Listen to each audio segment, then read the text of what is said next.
Will democracy survive in the next couple of years? And essentially, we are the same.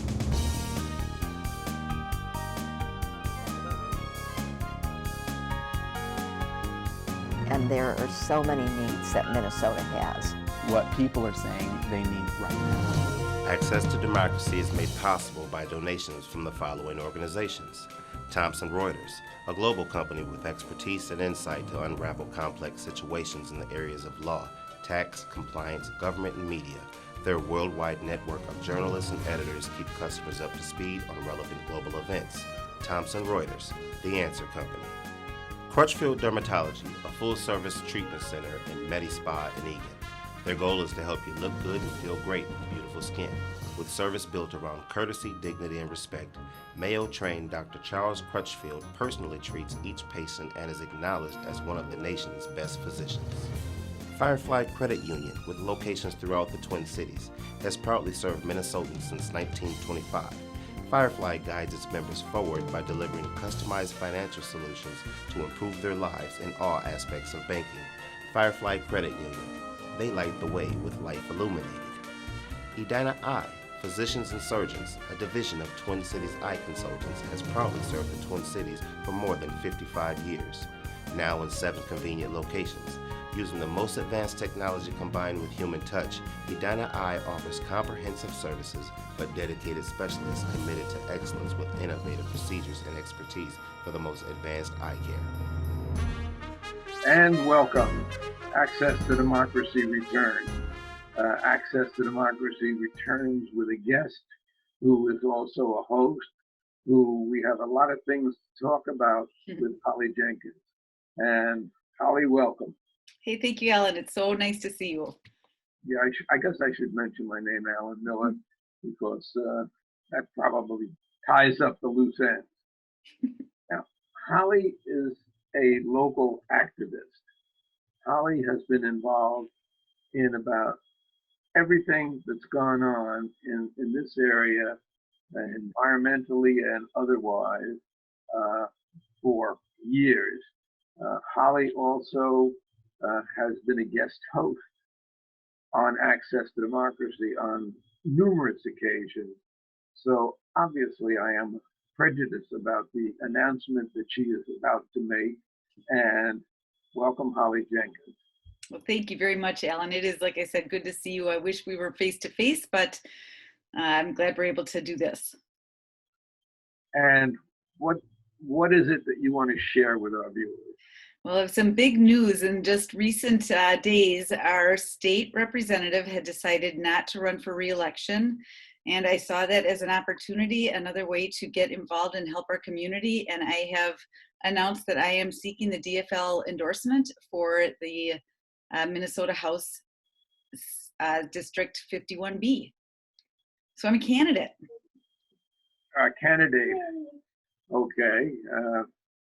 Obviously, I talked about the fact that you've been with us here on Access for a couple of years, and it's kind of with mixed feelings here, because once you end up there, your chances of having time to even host is going to diminish. But we certainly wish you all the luck in the world. Thank you very much. Talk about a little bit of background in terms of your educational background, and then we're going to talk about some of the things that you have been involved in, which lead to you running for this office. So education-wise. Education, I actually moved to Minnesota to attend the University of Minnesota Carlson School of Management for graduate school. And I finished there, and I worked at Piper Jaffray for several years. I graduated with a master's in finance, and so I was very interested in investments and investment analysis. I continue to have a strong interest in that, although I'm not professionally in that field anymore. And family-wise? We are hunkering down here with my husband. I've been married for 23 years, going on 23 years. You better get it right. I have to count now, but I think it's about 22 years maybe. My daughter is a 20-year-old. She just finished her sophomore year at Iowa State. My son is finishing up his senior year at Eagan High School. And we have a dog who's probably the happiest of all of us to be sheltered at home because she's gotten more walks in than she's had in a long time. And we have one sitting right here also. Yeah. And I'll tell you, my husband and I, when we decided to have a family, we at the time were living in South Minneapolis and looked all around the metro, and we landed here. It was our choice. It was the best community that we could find, and we've been delighted to live and have our kids go to the schools here: Northview, Dakota Hills, and Eagan High School. Well, we ended up in Eagan similarly. Karen and I moved out here many moons ago, and we were with West Publishing at the time. Of course, there is no more West Publishing, so that we really are really thrilled living in Eagan because it offers so much. And right. We've had a really good legislative representation over these last few years, and we want to continue that with you. Absolutely. And I've gotten to know Senator Carlson and Representative Mason and Halverson over the years. I would welcome the opportunity to work closer with our legislators. They're special and they care so much about our community. Now, one of the things that's a little bit troublesome to me is that we have very little time until the Democratic convention, which will give an endorsement. Obviously, at least one of your opponents, and you have two of them, had a heads up on this and had the chance to put on a very impressive, materials online. And you sort of found out about this at the 11th hour when the representative announced that she was moving on to run for something else. Mm-hmm. So that has been a disadvantage for you. I know that we have, I think, only 2 weeks until the Democratic convention. So what are you doing to overcome the fact that obviously somebody had a heads up and you did? I'm gonna make up for lost time. I became aware of this, as you said, very just like everybody else did when the official announcement was made. And at that time, it was a timely opportunity again to help further the DFL values and work with our community. But I also know what's involved in this. It's a big commitment, and it's going to take a lot of time away from my family. So it took me a few days to even decide whether or not this was right. But every day, absolutely, I just kept steering more and more that this is what I want to do. So now I'm working on a website, so that should be up within the next few days. I've started making phone calls to delegates. I've have a Facebook page up. We do have a forum coming up, and I just hope that going forward, I will have that same opportunity that anybody else has with the delegates, regardless of sort of an insider edge that some may have. Now, how many delegates are there to 51B for the convention? There's 147 delegates. Now, I'm not sure if there are also alternate delegates. In fact, I have an email that I sent earlier today to find out if there are alternate delegates or if that's part of the 147. So you have a lot of phone calls to make, especially where you can't go around and knock on doors right now because of the pandemic. I mean, it's a hell of a time to come into a political race. But fortunately, in your case, you are very well known because of all the activities you've been involved in going back eons. Well, maybe not eons, but certainly a couple of decades.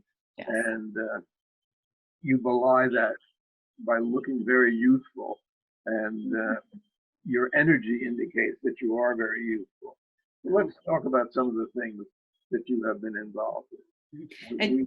If I could just, I want to say one thing, that as much as I enjoy the phone conversations, I do miss the face-to-face conversations, the door knocking that you could do and really meet people and have these. So I hope so, we'll be back to that point sooner than later, but in the meantime, phone calls, I'll keep making them. And once you get a website and you get some chance to get materials out, at least to the delegates, I'm sure that they all know you, actually. Now, I have to say another thing about Holly Jenkins. She's married to Jeff, and so it's Holly and Jeff. Holly and Jeff too. And the reason it's Holly and Jeff too is because my daughter-in-law and her husband are a Holly and Jeff. And they were around before you were, so they're Holly and Jeff 1. And as a matter of fact, right before we went on air just now, I was concerned that we hadn't heard from you for this Zoom episode. So I hit my phone and I called my daughter in New York, and she said, "What are you talking about? What Zoom episode?" And the fact of the matter is that this is my other daughter. This is Holly too. we were meant to, our paths were meant to cross, I think. I think so. Yes. Now, let's talk about some of the things that you've been involved with. Let's start with Lebanon Hills and your feeling about environmental issues and things like that. Yeah, I would love to, because Lebanon Hills, even though I was involved in our community on issues prior to that, that was really that's really what led me into the political side of things. Several years back, I believe it was in 2013, I by chance learned of some plans that were being made for this beloved natural park. It was a place that I enjoyed so much with my kids. Getting there, you felt like you were far away from the city. It's a beautiful park, but it had gotten degraded over the years. And I was anxious to find out, what are they going to do to take care of the buckthorn and other issues? Well, long story short, what I found out is they weren't planning to take care of the buckthorn. They were instead planning to turn the park into the regional bicycle trail hub. So it would have been built with a large commuting bike trail through the middle of it, with additional trails leading to it. And it just, I was shocked. I hadn't heard anything about this. And I went to check with neighbors and friends and school families. Not only was anybody aware of it, but I couldn't find anyone who liked it. So without going into all the details, when I talked to the leaders, the decision makers and our elected officials about this, they basically were shoving you aside. They basically said, you're just one of many, and your voice doesn't really matter. And so I didn't buy that. I thought that was nonsense, and it was time to gather our public voices. So I established a nonprofit, Wilderness in the City, and that organization was founded to alert people and to tell people what was happening and explain to them how they could provide input. And that's what happened. And to me, that's what the leaders should have been doing. The leaders should be telling people, here's what we're doing, what do you think? And then they should be responsive to what people are saying. And that wasn't happening in this case. And so Wilderness in the City has certainly been a very effective arm, lobbying for keeping the pristine nature, the environment as it is. And eventually they will get around to removing all the buckthorn, although they have removed some. And Lebanon Hills has turned into a really, really good place. I mean, a really, really a place, as you say, to take your children. And it's got a lot of amenities to it. And yes, there is a bike trail there. And yes, there are some wonderful walking trails there, and a wonderful lake, etc. And that really is because of the fact that people were heard through Wilderness of the City, through the organization that you started. Now you've also been active. No, go ahead. I would just add to that the results that came of that, people are happy with what they're seeing. It's the county really raised the bar on natural resource management as a result of talking with and hearing and responding to people. But that is the first piece that has to start happening. There has to be more public opportunities to weigh in on issues, and then those decisions have to reflect what you're hearing from the public. So that's Wilderness in the City, and I'll continue to advocate for the natural resources here close to home as well as far away. It's core to my heart. And let's talk about meeting with the people. One of the things your predecessor has been criticized about is not having a lot of town meetings. And we have a state senator who has a lot of town meetings. And what is your intention if you're elected in terms of meeting with the people, hearing the issues, hearing the problems, and moving forward? I thought about this and I'm excited about it. I hope have the opportunity, because what I'd like to do is somewhat twofold. First of all, I agree that we need to have the town hall meetings, especially issue-based town hall meetings, so that people who really want to learn about a specific topic, that's terrific. Not just in general, but specific issues. But then in addition to that, the way that you're really going to get to know your community is truly by being present, just conversations, talking. So I would propose, and I would like to establish something similar to what Congresswoman Klobuchar has done. She offers in her office coffee with Amy. And I could see doing something like that on a regular basis, coffee with, Holly, or coffee with Jenkins, and just informally have an opportunity for people to gather. And I think that that is a nice opportunity for the community to know each other, to hear what each other is thinking about working on, and for me to truly hear what's a priority, what are the concerns, what do you like, so that I can then take that back. And if I find something happening at the state level or at the county level that might interest these folks, I want them to know about it. But if you're not talking to people, you won't be able to resonate with them. You won't be able to carry back their voice to the Capitol. And I think that's extremely important at this point in time. And you've also been very active with the League of Women Voters. You certainly have been participant with them in a lot of different ventures over the years. But something that stands out to me was your involvement in what was an unfortunate tragedy earlier. It wasn't even this year, I think it was the end of last year, where a young student on the way to school was struck on Diffley Road and killed while he was on his bicycle. And I know that there was an immediate uproar from the people, the residents around there, because cars were going too fast and they weren't paying attention to students crossing. And what did you get involved with in terms of that? Yeah, that's an issue, and I'm glad you brought that up, because it is another example of just bringing the public's voice to the decisions. But I'll back up, because as I mentioned, our family moved here when the kids were young, and when they were in elementary school, we were at Northview Elementary, and it was right at that school that this tragedy happened. And since then, the people, public, residents, and school families had been telling elected officials that we need to fix this road. This is a concern. I can't even begin to tell you the many years that people have strived to have something done here to create a safety chamber, and all of the leaders at all these different levels pointed fingers. They said, we can't do it, you can't do it. It was incredibly frustrating. So when I had run for office in 2016, I met people all over the district and all over Eagan. And so many of these individuals had shared the same concerns. And so I pulled this group together and I said, you guys, we all have the same concerns.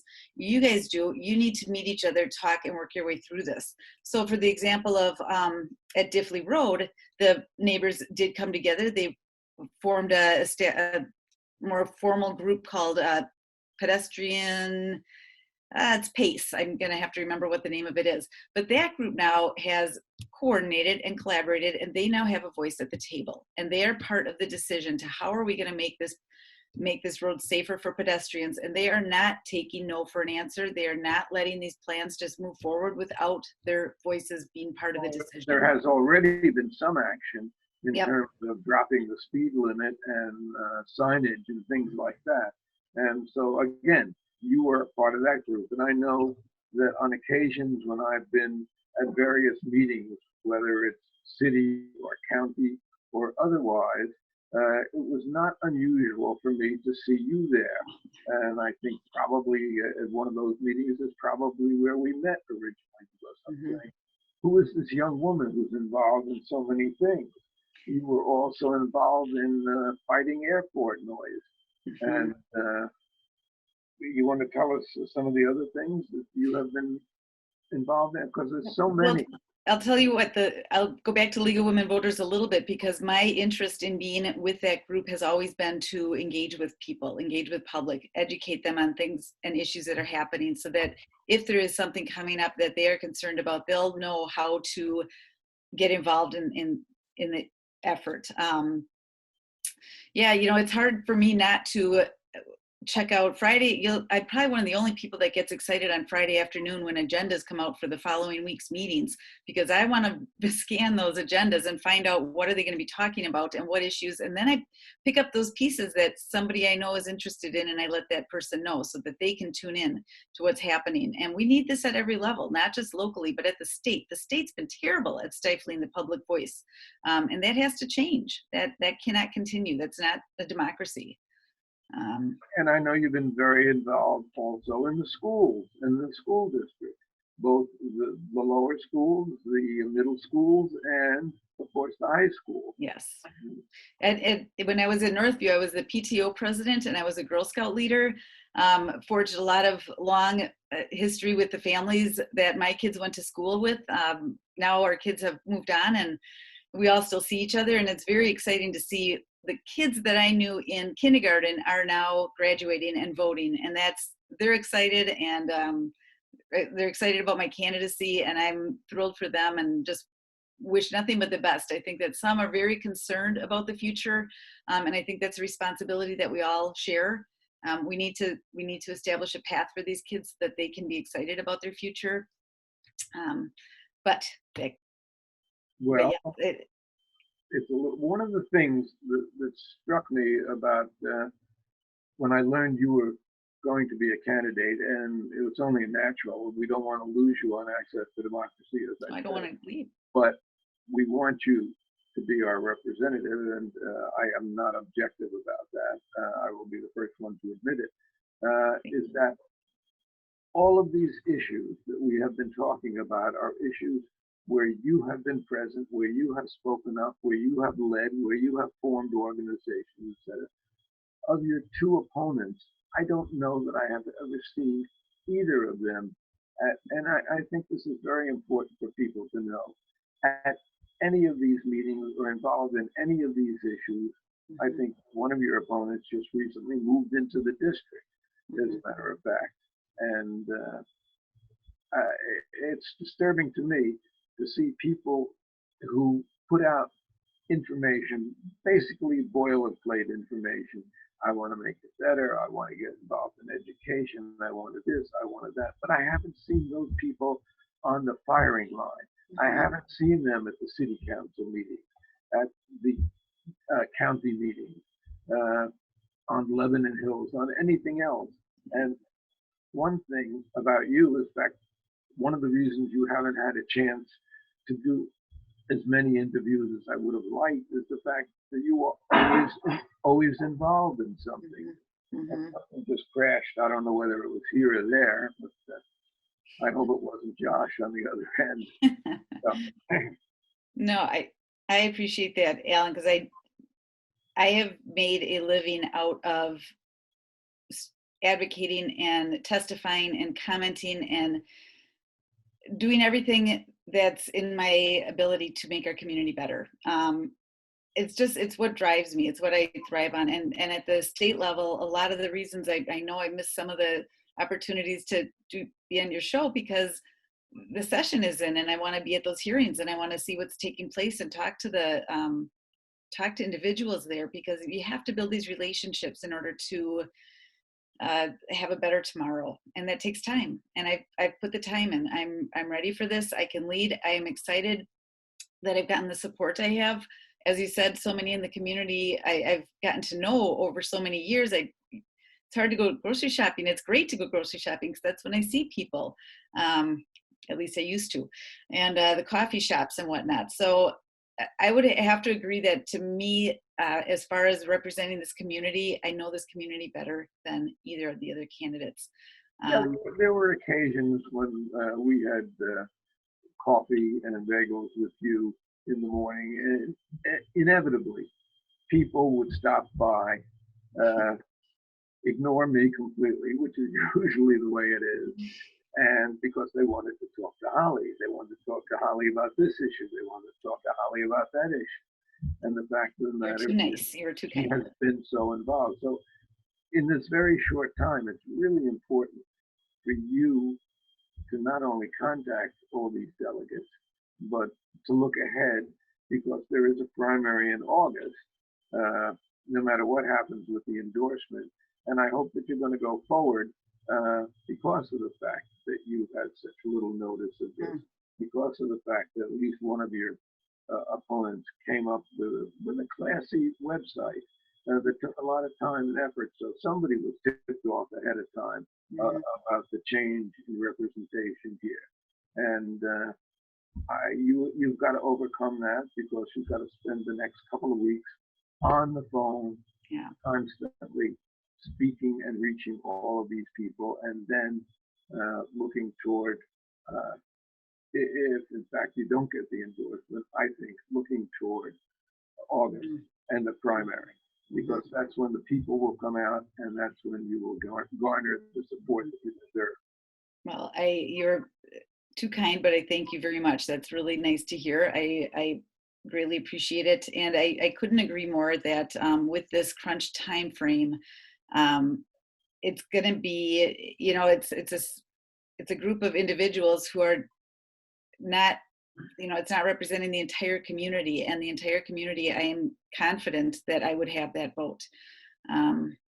So there's no doubt in my mind. Yeah.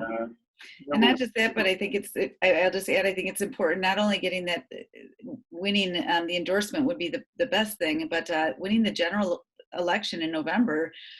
We don't want somebody whose name we don't recognize, that we don't know, that we don't trust. People don't have time for this right now to, it's going to be really a challenging year to meet people, to get to know people. And so let's get the ball started quick as we can with a name that people know, that people trust, that they know who they're getting in me. And I'm a hard worker. That's exactly right. They know what they're getting with you. You have been very outspoken in terms of taking stands on things. Sometimes they were controversial, sometimes they weren't, but they were always for the betterment of the community. And people have to understand that. People have to recognize that. And I certainly hope that people will vote that. And you have fought for us in so many ways that I hope that you will be able to continue in a legislative vein. We've been speaking with Holly Jenkins, activist in so many areas. Yes, you know her from Access to Democracy as well, where she has hosted some really interesting interviews. And Holly, we wish you only the best. Go out and go get them. Thank you. Thank you so much, Alan. And again, thanks for having me on. It's been great talking with you. This goes so fast. Too fast. So fast. Okay. Take care. Thank you.